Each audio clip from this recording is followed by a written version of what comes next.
I learned this just recently and it was so embarrassing. Like a little burrito with it. It goes in towards your nose. Hi everybody and welcome back to my channel. For all of you guys who do not know me, hi, it's Jazzy. Don't forget to subscribe so you can see more videos like this one. Also follow me on Instagram and don't forget to give this video a thumbs up and comment down below any video requests you may have or any questions at all. So today I'm going to get straight into it. So if you clicked on this video, then you are starting your nursing journey. You're doing your health assessment, and I remember health assessment is very, very scary when you're first starting because it's the first class where you actually have to do a lot of hands-on experience and hands-on practice, and it can be very nerve-wracking. So it does get easier, and as your nursing journey goes on, you start to get into the rhythm of it all. So don't worry. So on today's video, I want to talk a little bit about passing health assessment and kind of the stuff, the tips and tricks that have helped me pass basic health assessment. So I came from lab today, so I am a little messy. My sweater is like full of hair because I was playing with Leia, so we'll just take this off real quick. When it comes to health assessment, phonics are my favorite thing in the world. It helps me remember the process. Everybody has a different way on doing health assessment, whether it is starting your assessment from the top and working your way down, whether it's doing a mnemonic device, or everyone just has a different way of memorizing their assessment. So the first thing you do in your health assessment is your introduction. So your introduction pretty much is the same all the time. So this is something that you can really get in your head, get repetition with it, you know, so that you are able to get it done. So when I do my health assessment, I came up with a cute little mnemonic device that helps me with my health assessment, which is I am PV. So this is just the way that I memorize my intro so that I can get through it as quick as possible so I can get onto my subjective assessment. So I, standing for introduction and orientation, I'll go on to I am being the allergies and medications that you ask your patient. So allergies to any food, environment, contact, or medication. And then medication, you're asking for any medication they're on, whether it's over-the-counter, prescription, vitamins, supplements, mood-altering, anything like that. You're going to ask those questions. Next is your PV. So P being pain assessment. Pain assessment, go with whatever your college or school tells you. Ours is provocative, quality, onset, region, time, understanding, and value. That is our pain assessment at the moment. These are the questions that we have to ask. If you want a little more in-depth on pain assessment, I can do a separate video on that, but you're going to go into your pain assessment after. Next is your vitals. So this is the stressful part for some new nurses. It is your first time doing some hands-on experience, but I promise you it gets easier. You're going to think that blood pressure and all this is the hardest thing in the world, but once you start doing it and doing it more often and practicing, you're really going to get the hang of it.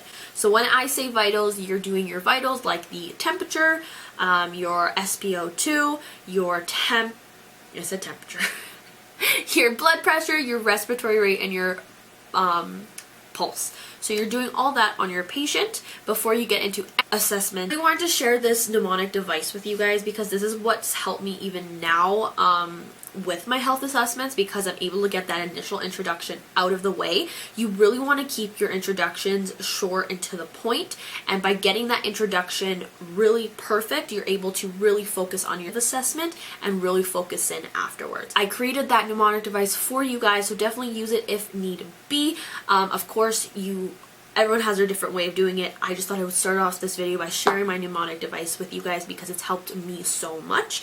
But now I'm going to go into the tips and tricks I have for passing your health assessment and your CIA. This is the part where it is probably the most difficult, okay? It can be stressful. You're having to do a whole assessment with your teacher hovering over you. It is a very stressful time. Practice. My lab instructor said this to us, which was, every person that walks through your door, do a health assessment on them. And I think that is the best advice I can give you. Whoever you can possibly practice your assessment with, do it. Take advantage and do it. It's just practice makes perfect, especially when it comes to blood pressure. If you are a brand new nurse and you just got accepted into your nursing school, then definitely practice blood pressure now. Get used to it, because blood pressure is one of those things, those first skills that is very scary to do, and once it's out of the way, it's out of the way. So make sure that you practice your blood pressure beforehand if you have the chance. If not, if you're already in your health assessment class, then definitely just practice. Practice makes perfect, and that's my first tip for you guys, is definitely just practice. Okay, so next on the line is cue cards. Okay guys, cue cards. People never thought that you could use this for health assessment. Of course you can. This is the best thing in the world to do. And you know what I do for health assessment? On the front, I would do normal range of blood pressure. And on the back, I would state the normal range, so that in my head, I would get it. I even put on one of my cue cards, IMPV, just so that I can remember what IMPV stands for. Another thing that I love to do is I'll put palpate the trachea, and I'll go and on the back put the instructions and what I'm looking for, and the abnormal findings and normal findings, so then I understand those inspections really well and get it in my head. It's an awesome way to practice for your health assessment. Use cue cards to your advantage your whole nursing journey. Cue cards have helped me so much. You can use them in so many ways, and I bet you a lot of you didn't even think of using cue cards for health assessment, but yes, use them. Like I said, put on the front what you're inspecting, what you're palpating, what you're osculating, and on the back, put the instruction and the abnormal and normal findings for that inspection or that assessment. Put some descriptive words back there, and trust me, it'll help you so much when you get to your CIA. If you've seen, I plan on doing a video on my nursing tips and tricks eventually, but if I cannot stress enough, label your textbooks, okay? Here I have, like, up here is I have inspection of the chest, osculate of the chest, palpate of the abdomen. All that is up here and ready to go. So these are all up here and ready to go. So when I am in my lab, let's say, I can just flip to it if I need to obviously memorize or get an idea of what I'm doing again. And it's right there ready to go. Also color coordinating. I don't know about you guys, but in school, color coordinating has been just so helpful for me. I try to color and coordinate everything, because when I'm on my exams, for some reason, I memorize color. So it's always been that way for me. So I really try to definitely color code everything. Sticky note your textbook, and you will love your life. It'll be so much easier. So my next tip for you guys is do the scenarios. If your teacher provides you with scenarios to practice your Braden scale, your Glasgow Coma scale, anything like that, or practice documenting, take advantage and do it.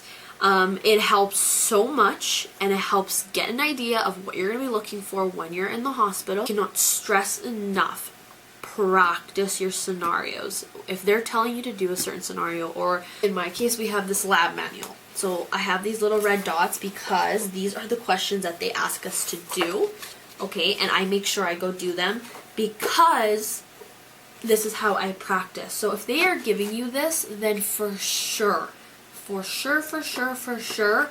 use it. There's scenarios on Google. Look at any scenarios you can. Go health assessment scenarios where you can practice all that. Practicing your documenting, not just your physical assessments, but actually practicing documenting your findings is very important as well. I found that when my CIA came around, a lot of the students in my class were very nervous about the documentation and not the assessment itself. And that I found very strange, considering that documenting is just documenting your findings. So definitely practice that any chance you get. And like I said at the beginning of this video, practice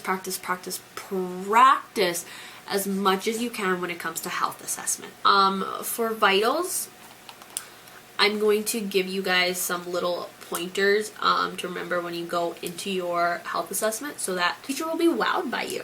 So one is using your stethoscope. So I know you guys probably right now are like, oh my god, I know how to use a stethoscope. I thought so too until I went to my health assessment. I was completely wrong. So that your stethoscope, when you put it in, your your tips are pointing towards your nose. Your ear canal goes in towards your nose, not the other way. So if you're going this way, most likely you're not hearing much. You have to point it towards your nose. So remember, when you go into your health assessment, point it towards your nose. You'll amaze your teacher if you know that already. You'll be surprised. Next, and I learned this just recently and it was so embarrassing, you can actually, if you have a Littman, you can actually turn your Littman to use either side of your stethoscope.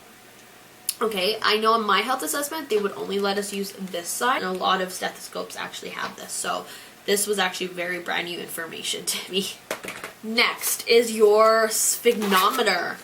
I probably butchered saying that, but your blood pressure cuff. Okay guys, when it comes to your blood pressure, you're going to make sure, first things first, that you line up your marker with your brachial artery. You do this on your health assessment in class. Your teacher will be so impressed because this is something a lot of kids, even if they learn and read the textbook, they completely forget about. Mark your brachial, where it says artery mark, make sure you're lining it up as best you can with the brachial. So make sure when you're doing your blood pressure that you are marking this artery mark with your brachial artery. You will impress your teacher so much by knowing that. It is, so take it into your next lab and you'll impress your teacher. Other thing I would suggest is playing with your little nozzle here and practicing pumping up the cuff and releasing pressure. This is something that you don't think about before going into nursing school, but it helps so much when you're starting to learn your starting to learn your blood pressure. Because in your labs, a lot of the time, it's a guided lab. At least for us, it was guided. So that means that we were supposed to already know this material before coming into class. Definitely, when you get your blood pressure cuff, practice pumping up that cuff. Getting used to having it in one hand. Practice releasing the air with one hand and slowly bringing the dial down. The best thing that I can say is when I first did my health assessment was practicing on a towel. So I will actually go grab one and show you guys really quick what I'm talking about. Alright guys, had to turn the light on. It's getting a little dark here now. Okay, so here's the towel. You're just going to roll it up, okay, and make a little burrito with it. Even put a piece of tape to mark your brachial artery if you want. If you want to be a little ahead of yourself, go ahead. But wrap it, your cuff around. Doesn't have to be perfect. And literally all you're going to do, and you can even pretend that you're doing your blood pressure and put this on there and clip it on. If yours has a clip, most of them should have a clip. And practice pumping it up. You don't have to make it super tight, like just pump it up good amount and practice slowly bringing that dial down. You see that? And practice that skill. Practice doing it with one hand because you are holding your stethoscope in the other. So make sure that you're practicing those things. Okay?